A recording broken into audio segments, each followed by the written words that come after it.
Hello and welcome to the latest episode of MEP Engineered Online.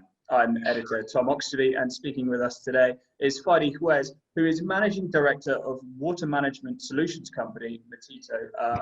Fady, thanks for joining us. I hope we find you safe and well at this time. Thank you. All is well. All is well. These days, if you're safe and healthy, you're happy. Indeed.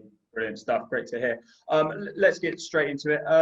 2020, a year like no other. Nobody really could have predicted it. Everybody's had to think on their feet. Can you surmise the year to date for you and your company? Well, as you mentioned, it's been eventful in every respect. Hard, tough, sad for many people that got sick. With us in Metito, as you know, we've been for more than 60 years operating in this field, in this area, and all over the years, I think we've become more and more strong and with a strong management. And for us, we've always used to say, you know, historically, one of our mottos is local presence, global know-how. And to be honest, in these periods, this has proved very well for us, specifically continuing our businesses. But I'm sure you're asking, and the question that pertains because of the COVID, which is something that we started hearing about early January. And to be honest, from the beginning of just the news coming up in early January, our chairman came up and got us all together, and he launched what we call the business continuity leadership team. And that team is cross-country, cross-functional, and we went very quickly ahead and started working closely, even before things started evolving to the level of dangerous that the COVID have impacted on all of us all over the globe.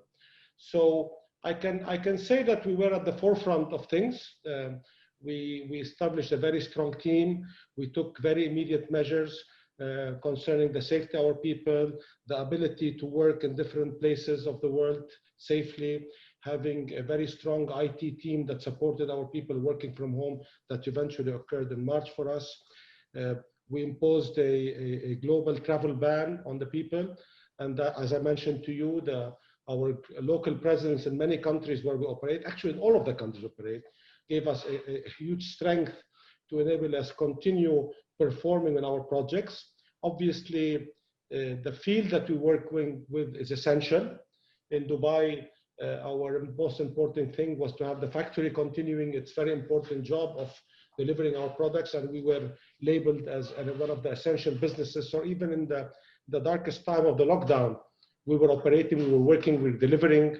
Our people were working from home, long nights. And as I mentioned, it's been good times, difficult times, very eventful, and very positive. When it comes to the business, even with these difficult times, I could say that we successfully delivered very important projects. I don't know, I'm sure you must have heard, we started executing our Dammam independent sewage treatment plant project in Saudi Arabia, the first of its kind. We kicked it off, we reached financial closure, and we're now operating and building the plant as we go in. We're investing more than $250 million on that job. We also successfully executed and commissioned the very important Mahasna project, which is a 1 million cubic meter. Let me put off this so that doesn't make sound. Successfully commissioned a 1 million cubic meter per day reuse plant, wastewater reuse plant in Egypt. It won iconic awards. And we also got awarded many important projects, the last of which we came lowest bidder in Dubai for the Hasyan pumping station 3 days ago. So it's been active first 3 quarters of the year. Okay, Fady, that's great. And you mentioned you know, the business successes there despite the obvious obstacles. What can you tell me about what you've learned about your personnel? Obviously, you've spoken about the business side of things, but you mentioned long nights there, a ban on travel. People wouldn't have seen their families. What did you know, from a business leadership point of view, from your position as head of the company, what have you learned about your staff and your team? You know, we could feel that there's this eagerness to complete projects, to be successful, to grow the business. On the personnel side, everybody was working extremely hard all over the period, delivering what needs to be done, obviously following strictly the safety regulations that we did. And also, in the same token, from the management side, we were close by, supporting, delivering. And I could feel this enthusiasm in the eyes of the people. We stayed connected all over the period of time, obviously thanks to technology and IT and all these beautiful gimmicks that like the one we're using now, so we can talk and meet, and life continues as normal. Everybody was closer to each other. Solidarity was there, hard working was there, and like I said, enthusiasm in getting things delivered was there. Believe it or not, just to give you an example, we had a very important project that had to be continued on time, and one of the factories was in Italy, in the north of Italy, at the height of the pandemic of Italy, and even them, I'm talking our stakeholders, even them, they went as far as opening the factory and taking a video to show us and our clients that they're still continuing delivering the products even in the darkest time of the pandemic. So it was a very emotional period, positively emotional period for our people that were working together and delivering what they had to deliver. Obviously, we're working from office now. We're back to office. We followed strictly the regulations of the government, of course, but we're back in office in the UAE. And also coming back was very eventful for all of our people, seeing each other and working together. Mm-hmm. And of course, disruption is a bit of a two-sided coin, because it's so hard to innovate and to have progress when things are settled. There needs to be a disruption to the market. Obviously, no one would ever wish for it to be such a cause that could affect people's health on such a mass scale. I'm not suggesting that at all, but without disruption, it can sometimes stifle progress. Do you think this pandemic, the opportunity of this pandemic, is to move digital technologies along, find new ways of working, and of course for water management solutions in this part of the world in particular is so important to be at that cutting edge? True. Of course, it taught us all how to do things differently. It proved what we always wanted and we always strive to achieve, which is being locally present near our markets to support the needs of our client, our stakeholders. But it also gave us this new exactly way of doing business online. And as we're speaking now, think of it when you talk about engineering drawings are extremely sophisticated and have a lot of bytes there. And can you think of teams working together online, sharing drawings and making corrections? So life has changed for all of us, no doubt. When it comes to the water sector, obviously, the most important thing for us is to deliver safe water to everybody that needs us, and also to maintain the health and the cleanliness and the safety of the disposed wastewater from everybody. As you might be aware, we're also in the operational maintenance of many assets globally. So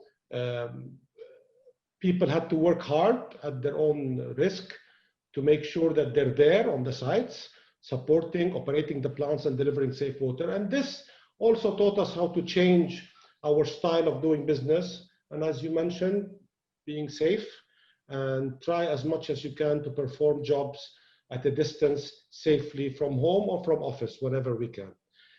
There was definitely a passion in the eyes of everybody working on during this period of time, to be honest with you.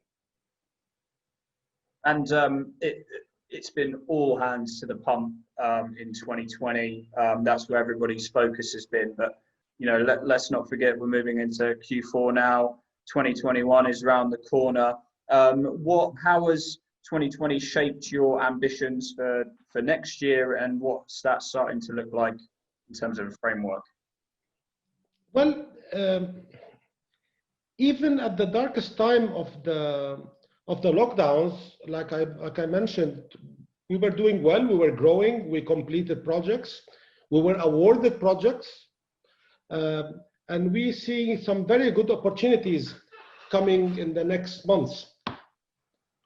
we also were awarded some very interesting jobs. We will soon be launching them during that period. So as far as Metito is concerned, we were hiring all over the first 3 quarters. We were hiring people online, getting them into the job site, whatever we could get them, getting them to work from home whenever we can. So we were growing, and we're still growing, and on all the regions. We see ourselves growing in many places. Like I mentioned to you, some very interesting projects were awarded to us very recently, and we will announcing them in the near future, I hope. We also came, as I mentioned, lowest bidder in a big pumping station here in Dubai, and many more to come. So we look positively at 2021 in terms of growth and business in hand, and continuation of our growth path that we've been doing, both geographically and functionally. We're investing a lot of time into growing our chemical business, specialty chemical business globally. We acquired 2 companies a year and a half ago, one in Asia, and last year one in Turkey. And we keep on looking for new acquisitions and new growth to come.